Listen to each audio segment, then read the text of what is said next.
உலகை எழுப்பும் ஞாயிறு அங்கே குடியிருப்பான். அவன் ஆனை முகத்தனின் அடியவன் மனத்தில் ஒளியாய் வந்து கொலுவிருப்பான்.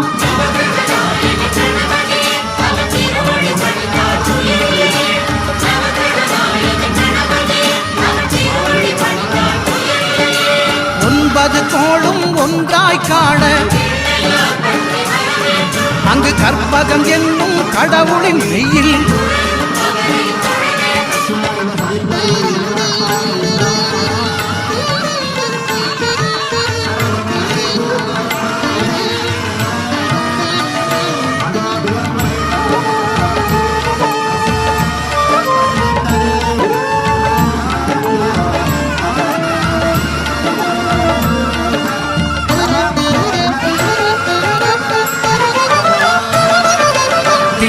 பகவான் திருமுகம் காண